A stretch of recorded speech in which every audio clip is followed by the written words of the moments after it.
में उपस्थित है, ये परमात्मा की अति कृपा है। पहले तो हम इसके प्रति कृतज्ञ हों और ईश्वर का धन्यवाद करें। कृतघ्न बन के काम नहीं चलता थी। आत्मदेव विप्र होकर भी अभावों की ओर केंद्रित हैं। जो नहीं है उसका ध्यान कर रहे हैं, उसे पाने में लगे हुए हैं। और ईमानदारी से एक बात बताना चंडीगढ़ वालों, कभी कभी ऐसा नहीं होता कि जो चीज नहीं है हमारा उस पर इतना ज्यादा ध्यान है, जो है उसके आनंद से हम सर्वथा वंचित हैं। सत्य बता, जो नहीं है उस पर इतने ज्यादा फोकस हैं, इतने ज्यादा कॉन्सेंट्रेटेड हैं कि जो है उसका आनंद नहीं है। जो है, जो उसने दे दिया है, सच कहूं तो वो भी हमारी योग्यता से अधिक ही दिया। We are not even deserving of what we have. इसलिए जो दिया है वो ही बहुत है। तेरी मेहरबानी का है बोझ इतना, जिसे मैं उठाने के काबिल नहीं हूँ। आ तो गया हूँ मगर जानता हूँ तेरे दर पे आने के काबिल नहीं। तुम्ही ने अदा की मुझे जिंदगानी, मगर तेरी महिमा न मैंने पहचानी। गुनाहगार इतना खताकार हूँ मैं, तुम्हें मुंह दिखाने के काबिल नहीं। बंधु, एक सन्यासी से दुराग्रह करके संतति प्राप्ति के लिए आशीर्वाद लेकर, आशीर्वाद संभालना भी तो आना चाहिए। कभी कभी लोग आते हैं और कहते हैं आशीष दो आशीष दो। भैया तो पात्र पात्र का चिंतन करके देना चाहिए, क्योंकि सामने वाले की संभालने की योग्यता भी तो है कि नहीं। मांगने वाले की मांग बड़ी हो सकती है, लेकिन उसकी संभालने की क्षमता छोटी हो सकती है। पहले दृढ़ निश्चयी बने। महाराज आशीष दे दिया, फल दे दिया, संत ने तो फल क्या दिया था उसकी चर्चा बाकी है। मैं उन फलों में विश्वास नहीं करता। सेब उठाकर दे दिया, महाराज पुत्र हो जाएगा। मैं ऐसे घिसे पिटे अभिप्राय नहीं निकाल सकता, क्षमा चाहता हूं, मेरी भाषा को क्षमा कीजिएगा। लेकिन कभी कभी हमारा हृदय इतना संतप्त होता है कि जब हम अपनी युवा वर्ग को अध्यात्म क्षेत्र से उखड़ता हुआ देखते हैं, तो फिर मन में एक टीस आती है, एक पीड़ा आती है, एक कष्ट होता है, एक दर्द होता है। हम इस सनातन सभ्यता को हस्तांतरित कैसे करेंगे? इसका उत्तराधिकार किसको सौंपने वाले हैं? माफी चाहता हूं, आपसे पूछना चाहता हूं, आज कितने लोग संन्यास ले रहे हैं भारत में? अगर आपके आगे ये प्रश्न नहीं है, तो आने वाले कुछ चंद सालों में आप मेरे जैसे लोग नहीं पाएंगे।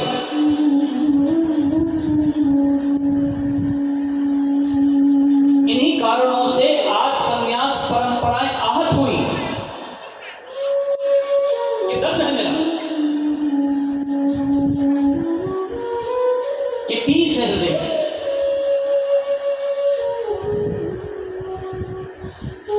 साधु कैसे पैदा होगा? सन्यासी कैसे पैदा होगा? मार्गदर्शक कैसे पैदा होगा? नेतृत्व करने वाला धर्म का मर्मज्ञ कैसे पैदा होगा?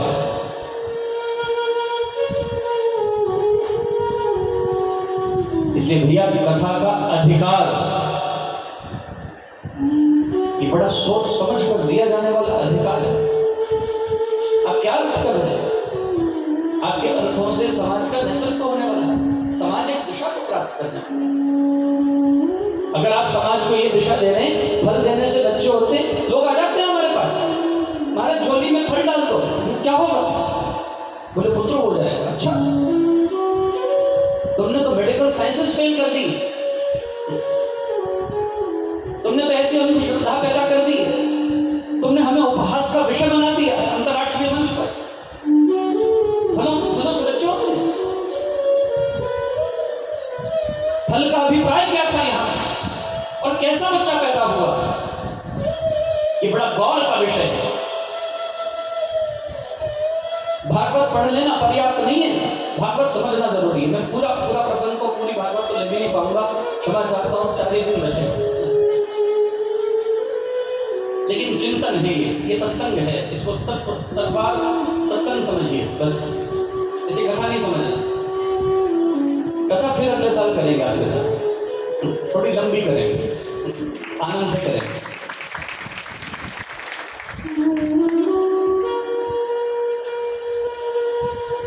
फल क्या है? फल है सकारात्मकता, पॉजिटिविटी। संत क्या देते हैं आपको? संत क्या दे सकते हैं आपको?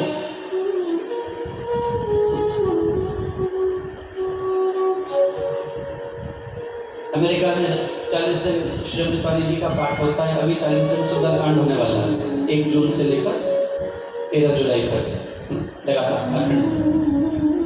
तो एक सज्जन मेरे पास आए, बोले मैं पूरे 40 दिन नित्य आऊँगा, 2.5 घंटे से उन्हें ड्राइव करके रोज आना है, 2.5 घंटे ड्राइव करके रोज जाना है। डेलावेयर से मेरीलैंड उन्हें आना है सत्संग के लिए, 2.5 घंटे की अवधि है, ड्राइविंग स्ट्रेच है। बोले मेरे दुख दूर हो जाएंगे,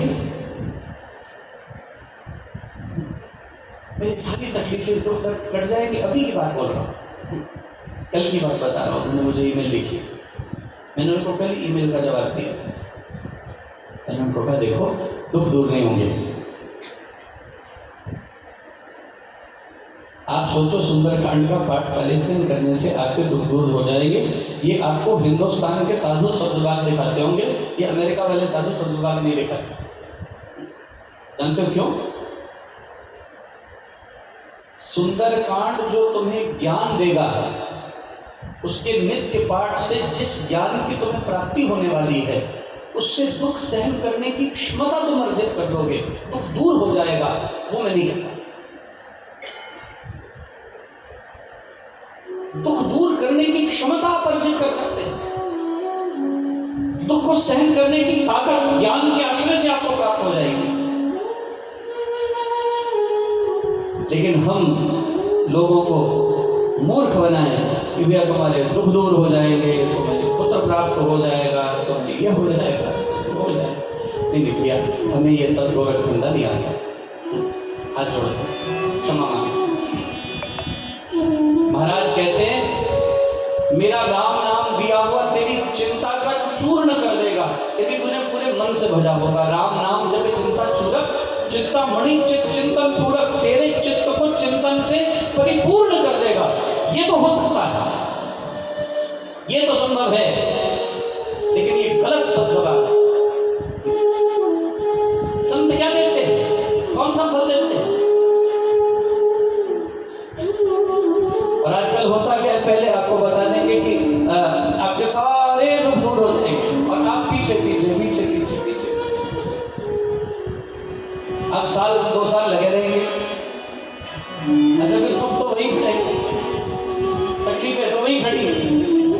अब आपको 2-2.5 साल में उनके साथ जीने की कला आ गई है, वो कहीं नहीं गए, ईमानदारी से वो कहीं नहीं गए। लेकिन 2-2.5 साल में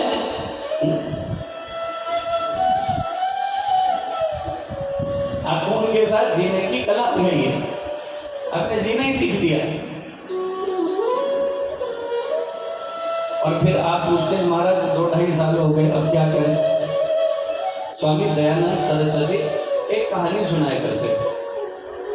छोटी सी कहानी, बड़े ध्यान से सुना, फिर मैं विषय पर आऊं। एक गांव में एक मस्खरा रहता था। कौन रहता था? बोलो। सबके साथ मजाक करता रहता, रोज की आदत, कभी किसी से छेड़छाड़, कभी किसी से छेड़छाड़। सब गांव वाले उससे परेशान थे। भैया ये किसी को चैन से जीने नहीं देता, छेड़छाड़ करता रहता, इसको समझाने बुझाने का कोई तरीका होना चाहिए, इस पर कुछ अंकुश लगाया जाए, इस पर कुछ संयम लगाया जाए। महाराज उन्होंने सबने मिलकर एक निर्णय किया कि यदि अब नहीं हटा तो इसकी नाक काट दी जाए। और वो मस्करा अपनी आदत से मजबूर था, वो नहीं हटा और सबने निर्णय लेकर उसकी नाक काट दी। अब कटी हुई नाक से इसको हमेशा स्मृति रहेगी कि मस्करापन अच्छा नहीं होता, दंड मिल गया।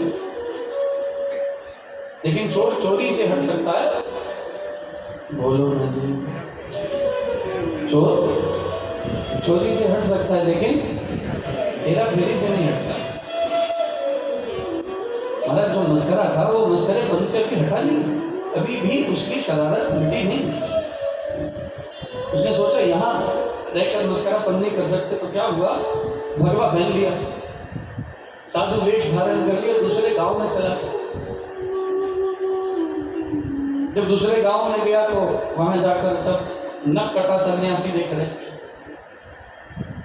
सबको बड़ी जिज्ञासा होती, बोले महाराज ये नाक कैसे कटे? बोले तुम्हें क्या मालूम परमात्मा पाने के लिए क्या क्या करना पड़ता, ईश्वर पाने के लिए कोई खेल है क्या परमात्मा को पाना, कोई मजाक है परमात्मा को? इसके लिए बोलो न जी, नाक कटानी पड़ती है।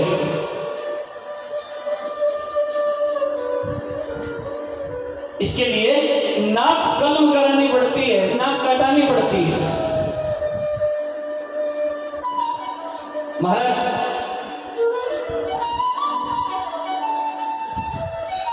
तो भोले वाले थे, बोले महाराज अगर हम कटा लें तो भगवान मिल जाएंगे? बोले हाँ क्यों नहीं, मुझे मिले तुम्हें क्यों नहीं? बोले महाराज आप ही काट दो। आपको मिल गए तो हमें मिल जाएंगे। बोले महाराज आप ही काट दो, मस्करा था। तो फिर क्या करता,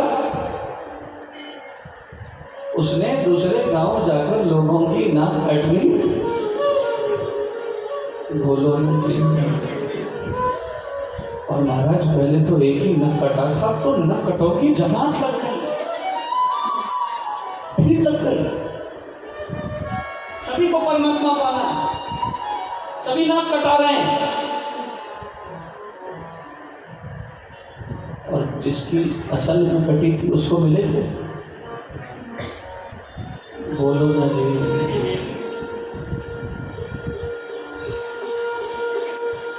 बस कहीं ऐसी नकटों की जमात ना पैदा कर दे।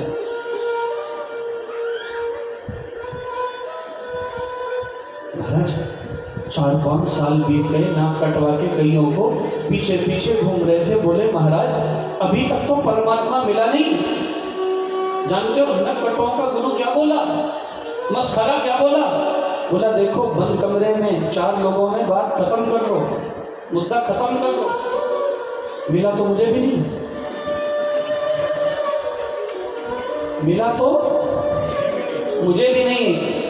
बोले फिर महाराज अब हम क्या करें? बोले अब तो दूसरों की काटो, अपना प्रतिशोध दूसरों की काट के पूरा करो। और ऐसे ही एक नख कटों की जमात उत्पन्न हो गई। और माफी चाहता हूं, इन नकटों की जमात ने ही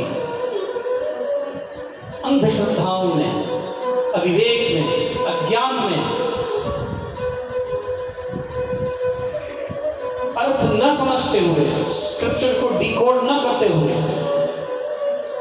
एक ऐसी जमात पैदा कर दी जो कहानी सुनकर शांत हो जाती है, जो विचार ही नहीं करती गोवर्धन उठ सकता है नहीं हो सकता, जो विचार ही नहीं करती कि फल से पुत्र हो सकता है कि नहीं हो सकता, बस लिख दिया इसलिए बस अंधाधुंध।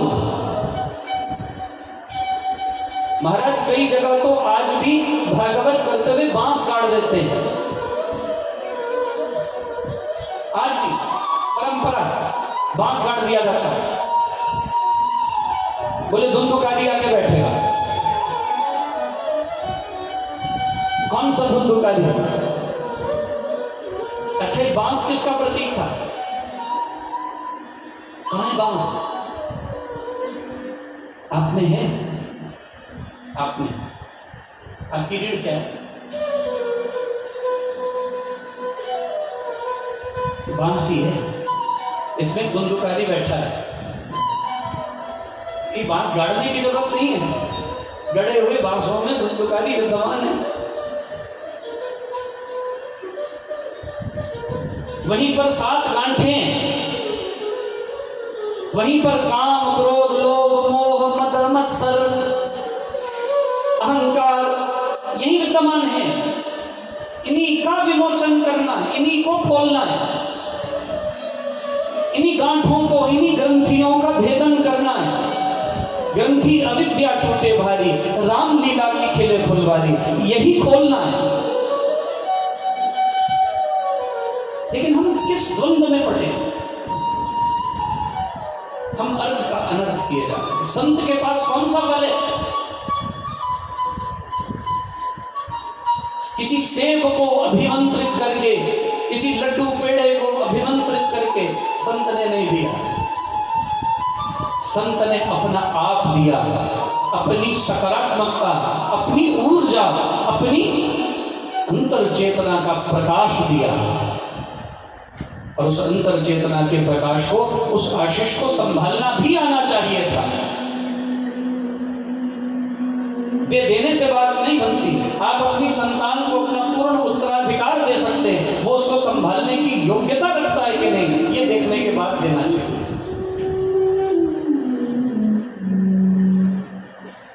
संत ने तो अपना आप दिया फल के रूप में, सकारात्मकता के रूप में, अपनी अंतर चेतना का प्रकाश स्वयं प्रदान कर दिया। और फिर संभालना ना आया। जिसको दिया वो सर्वथा अपात्र थी। उस बुद्धि ने गाय को डाल दिया। और महाराज तब कल हम इस प्रसंग पर आए थे। एक तो धुंधुकारी पैदा हुआ और एक गोकर्ण आए। गोकर्ण माने, गो माने इंद्रियां, जिसकी कर्णेन्द्रिय प्रबल है, जो श्राव्यम सदाम्यम गुरुवेद वाक्यम की परंपरा का निर्वाह करने वाला, जो सदा गुरु और वेद के वचनों को सुनने वाला, गोकर्ण। और महाराज धुंधुकारी के और गोकर्ण के आचरण में जमीन आसमान का अंतर था। क्योंकि एक तो संत की सकारात्मकता का प्रसाद है और दूसरा षड्यंत्र से है। ये तो धुंधुकारी चोर, दुराचारी और दूसरों के घरों को जला देने वाला, दूसरे के बच्चों को कुएं में धकेल देने वाला, चांडालों का संग करने वाला, हिंसा करने वाला, वैश्यागामी वृत्ति का बना। पिता के धन को छीनकर बर्बाद करने लगा और एक दिन धन न रहने पर माँ बाप को मारता, पीटता, घर की सामग्री उठाकर बेच देता, बर्तन उठाकर बेच देता। महाराज धुंधुकारी के आचरणों से दुखी होकर आत्मदेव बड़े परेशान हैं। वंध्यत्व तुम तो समीचीनम कुपुत्रो दुखदायक। दुष्ट पुत्र के होने से तो बांझ रहना अच्छा है। अब कृपण आत्मदेव सोचने लगे, ये दुष्ट पैदा हो गया, मैं क्या करूं? बड़ा समझाया तो संत ने मुझे, संत ने तो मुझे, साधु ने तो मुझे बड़ा ज्ञान प्रदान किया था, मैंने उनकी एक नहीं मानी, एक नहीं सुनी। अब मैं क्या करूं? प्रतिष्ठामी गच्छामि को में दुखम व्यपोहये। कहाँ जाऊं?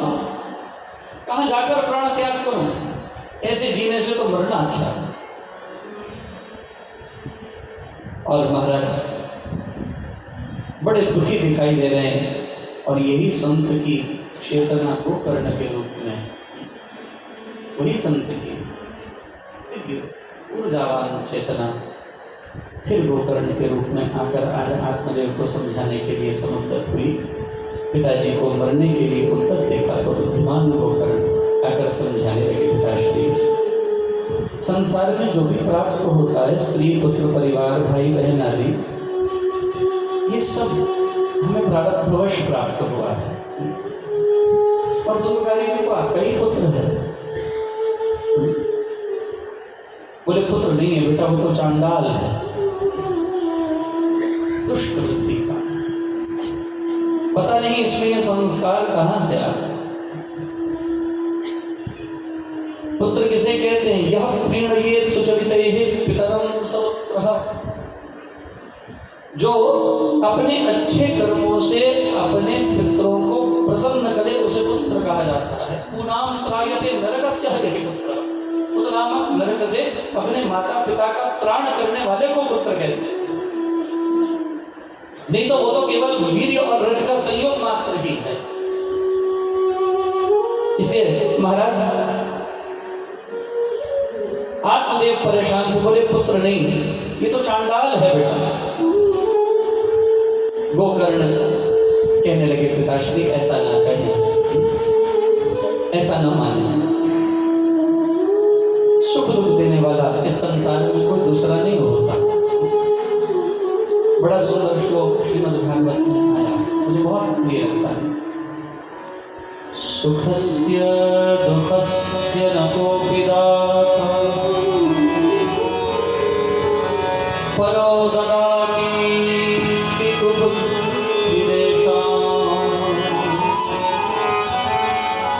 अहं करोमि वृथाभिमानः स्वकर्मसु प्रग्रथितो हि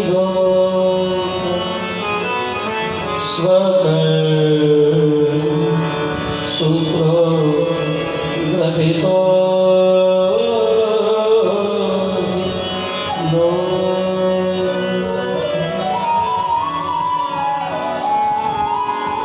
यदि कोई व्यक्ति ऐसा सोचता है कि मेरे को किसी दूसरे व्यक्ति के कारण दुख हो रहा है तो उसकी बुद्धि कुंठित है। मैं कहता हूं कि झूठा अभिमान है। सुखस्य दुखस्य न कोऽपि दाता, ना कोई किसी को सुख देता है ना कोई किसी को दुख देता है। काहू न को सुख दुख कर दाता, निज कृत कर्म भोग सब भरा। ये सब निज कर्मों का फल है। आज हम उंगली खड़ी कर देते कि आज मुझे धुंधुकारी के कारण दुख हो रहा है, लेकिन जिस दिन सन्यासी ने समझाया था ऐसे ही मांग ही मत कर, तो सर्वारंभ परित्यागी बन, तो संतुष्ट रहना सीख। भगवान की भक्ति यही है, जो तुझे मिला है उसमें संतुष्ट रहे। संतुष्ट सततम योगी यथात्मा दृढ़ निश्चय मय्यर्पित मनो बुद्धिर्यो मद्भक्तः समे प्रियः। जीवन जीने का फलसफा तो ये होना चाहिए, संतुष्ट रहे, जो दिया है हम राजी हैं उसमें, और अधिक की मांगी ना होती। आज तुम उंगली खड़ी कर रहे हो, तुम तो कार्य के कारण दुख हो रहा है, नहीं पिताश्री। सुखस्य दुःखस्य न कोऽपि दाता परो ददाति इति बुद्धिरेषा, दूसरा दे रहा है, ऐसा समझने वाला उसकी बुद्धि कुंठित है।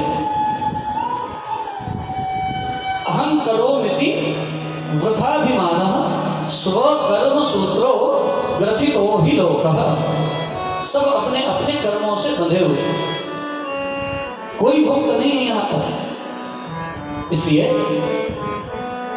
हे पिताश्री, आप इन सब चिंताओं को छोड़कर भगवान का भजन करो। आप इन सब चीजों को त्याग करें, सब जगह से बुद्धि हटाओ। बुद्धि का केंद्रीकरण हर चीज में नहीं करना चाहिए, और never try to micromanage things in life. Always try to decentralize things and share your responsibilities with others. हमेशा ऐसा कीजिए, डिसेंट्रलाइज कीजिए, बांट दीजिए। हर चीज अपने हाथ में रखने की चेष्टा मत कीजिए। आप हर चीज संभाल नहीं पाएंगे, दुखी हो जाएंगे, परेशान हो जाएंगे। बहुत ज्यादा हाथ में पकड़ रखने वाले, उनकी हथेलियां दर्द होने लगती हैं। थक जाती है, दुखती है, इस पकड़ को ढीला कर छोड़ दो और एक प्रकृति का नियम और समझना, एक प्रकृति का कायदा और समझना। जिसे आप बहुत पकड़ने की कोशिश करते हैं वो छूटने का प्रयास करता है, और जिसे आप छोड़ते हैं वो अपने आप पकड़ में आना शुरू हो जाता है। ये एक प्रकृति का कायदा है। मैं प्राय लोगों से हंसता हूँ, आप किसी से गले मिले और गले मिलकर फिर उसको जकड़ लें, अब उसको छोड़े नहीं। अच्छा बोलो जी क्या करेंगे? आप किसी से गले मिले, आलिंगन किए, बड़े प्रेम से मिल रहे हैं, अब आपने पकड़ लिया बंदे, अब हम छोड़ ही नहीं रहे। अच्छा क्या करेंगे आप? छूटेंगे, छुड़वा लेंगे। इसलिए दो क्षण का ही आलिंगन भाता है भैया। वो जकड़न बन जाए तो फिर वो भाता नहीं।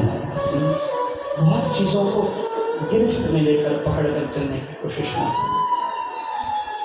और कंट्रोल करना है तो खुद को करो, दूसरों की जगह। दूसरों पर अंकुश मत लगाओ, खुद पर लगाओ। समझाया गोकर्ण ने पिताश्री, कस्य माता पिता कस्य भार्या सहोदरः अर्थकालीन संबंधः काकस्य परिवेदनः। इस संसार में कोई अपना नहीं पिताश्री। आप क्यों अपने आप को चल रहे हैं? सब कुछ छोड़कर श्री हरि नारायण का भजन करिए। और यहाँ पर गोकर्ण जी महाराज ने 2 श्लोकों में अपने पिता आत्मदेव को गोकर्ण गीता सुनाई। मुझे श्लोक बहुत प्रिय लगते हैं।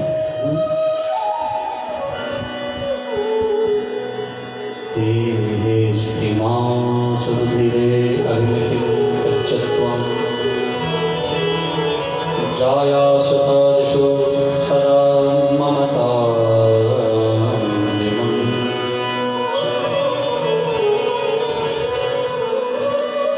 पश्यानिशं जगदिदं क्षणभङ्गतिष्ठम् वैराग्यरागरसिको भवभव निष्ठः धर्मं भजस्व सततं त्यज लोकधर्मा सेवस्व साधुपुरुषान् जहि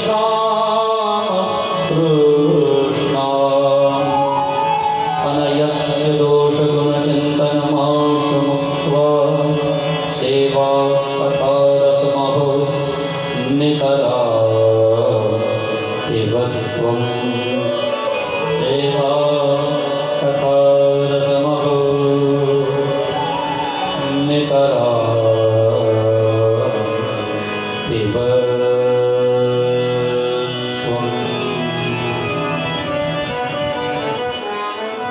महाराज गोकर्ण जी महाराज ने यहाँ पर अपने पिता को बड़ा सुंदर उपदेश दिया। हे पिताश्री, देहे स्थिमास रुधिरे अभिमतिं त्यज्यत्वं जाया सुतादिषु सदा ममतां विमुञ्चः। ये देह अस्थि मांस रुधिर रक्त से भरा हुआ ये शरीर, ये पिंड, ये मेरा स्वरूप है, ऐसा ही यही मैं हूं, ऐसा जो मान लेता है, इस बुद्धि को अर्थात देह में जो अहमता है, मैं जाया सुतादिषु सदा ममतां विमुञ्च। पहले तो ये देहाभास छोड़ो, तुम देह नहीं हो। पति पत्नी घर पुत्र, ये मेरी पत्नी, ये मेरा घर, ये मेरा, जिसकी ऐसी ममत्व बुद्धि है वो हमेशा दुखी रहता है। इसको छोड़िए। ये जगत अत्यंत क्षणिक है, क्षणभंगतिष्ठम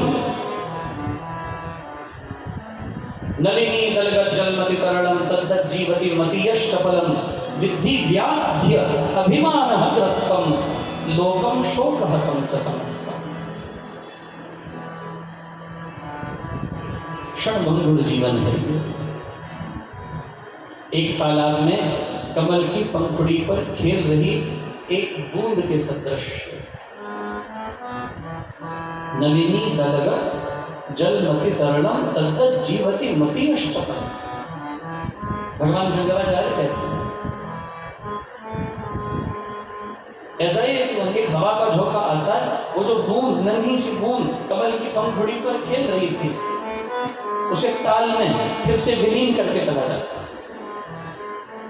क्षण भर में वो खेल रही बूंद की सारी लीला, वो कभी दाएं सरकती है कभी बाएं सरकती है, उस कमल की अलिप्त पंखुड़ी पर नृत्य करने वाली वह बूंद बड़ी मधुर दिखाई देती है, लेकिन एक हवा का झोंका वो सारी लीला समाप्त कर देता है। क्षणभंगतिष्ठम, क्षणभंगुर है ये जीवन। आप इन सबसे, इस अत्यंत क्षणिक जीवन से, इस महत्व को हटाकर वैराग्य के रस का स्वाद चखते हुए धर्म का पालन कीजिए। धर्मम भजस्व सततम त्यजलोक धर्मम, लौकिक कार्यों का त्याग करके आप परमात्मा की कृपा प्राप्त करने के लिए सेवस्व साधु पुरुषान, साधु संतों की सेवा करते हुए उनके चरणारविंद में बैठकर अलौकिक ज्ञान की प्राप्ति के लिए समुद्रत हुई। लाख खुशियां बादशाहियां जिस सतगुरु नगर करे, निमुख एक हर नाम दे, मेरा मन तन शीतल होए, जिसको पूर्व लिखा तिन सतगुरु चरण कहे। थान सुहावा पवित्र है, जिथे संत सपाट होई तिसे ही नो मिले, जिन पूरा गुरु लब्बा, नानक बता घर तहां जिथे मिलत न जन्म जरा। जहां ना मृत्यु है मृत, ना जन्म जरा, उसकी शरण लो। सेवस्व साधु पुरुषान जहि काम कृष्णा। अनयस्य दोष गुण चिंतन माशमुक्त्वा, दूसरों के गुण दोषों को देखना, उनका चिंतन करना छोड़कर श्रीमद् भागवत के रस में रम जाइए। सदा सेव्या श्रीमद् भागवती कथा, सदा सदा श्रीमद् भागवती कथा का सेवन कीजिए। अपने पिता को बड़ा सुंदर उपदेश दे रहे हैं और अपने पिता को समझाकर धर्म की महिमा को उजागर किया। चले लक्ष्मी चले प्राणा, चले जीवित मंदिरे, चला चले तो संसारे, धर्म एको ही निश्चल है। एक धर्म ही निश्चल तत्व है, उसमें अपनी बुद्धि लगाइए है पिताश्री, ये सब नष्ट हो जाने वाला। ईशावास्यमिदं सर्वं यद्किंच जगत्यां जगत्, येन त्यक्तेन भुञ्जितामागुणः कस्य सिद्धनम्। ये दृष्टि हटाकर इस संसार से अपनी दृष्टि को विवेकी बनाकर परमात्मा में लगा है। मन लाग्यो संसार में और तरण चढ़े संसार, मन भी इसमें लगा हुआ है, तरना भी है। मन लाग्यो संसार में और तरण चढ़े संसार, नारायण कैसे निभे? बताओ कैसे निभे? नारायण कैसे निभे दिवस रैन को प्यार।